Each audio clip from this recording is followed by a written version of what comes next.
Good afternoon. My name is Amy McKee, and I'm going to do a persuasive speech on the dress code. Now, the dress code, that's a broad subject, I feel. You can have the dress code in Walmart, no shoes, no shirt, no service, and then you have some jobs, and they have uniforms or dress codes for that. I'm going to narrow it down to in the school system, and even more than that, how I feel that we should have dress codes in the school system with uniforms, and just how nice and neat the children look in uniforms. Virginia Dre, and this is off of greatschools.org, she's an assistant professor at Youngstown State University, and she did some research on children wearing uniforms in school. She reviewed the attendance, graduation, proficiency pass, and rates at 64 different public schools in the Ohio area. Her final analysis surprised her, and she said, quote, "I really went into thinking uniforms didn't make a difference, but I came away seeing that they do.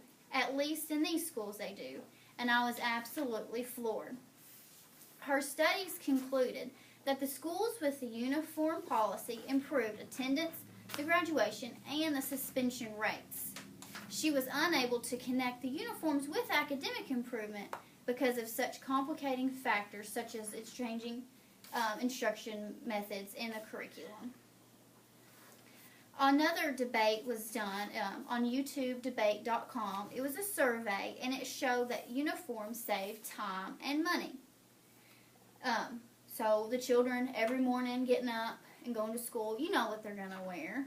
It's all laid out. There's only a few different choices that they can pick from. And then money, because they're cheaper than the name brand outfits. It saves embarrassment from those children that can't afford the name brand. Is it Under Armour now that's popular, and they all wear the same universal outfits and the same pants, coordinating.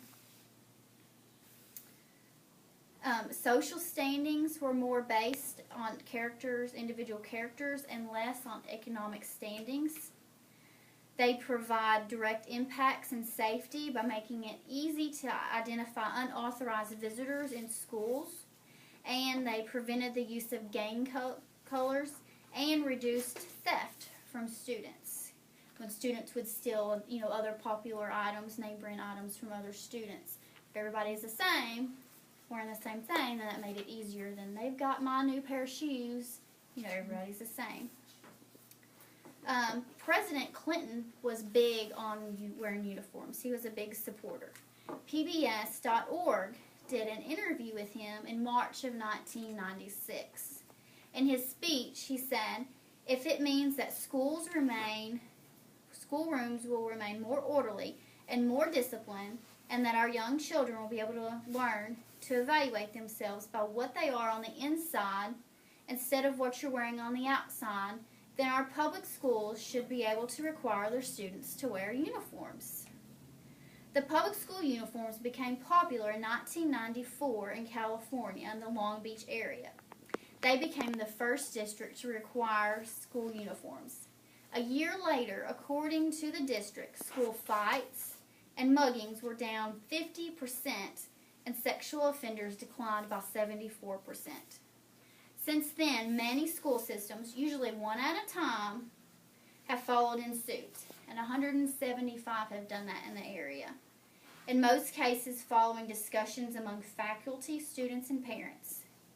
And it's not always mandatory, but some schools let them opt out for beliefs and say uniforms are totally voluntarily if they choose to wear them.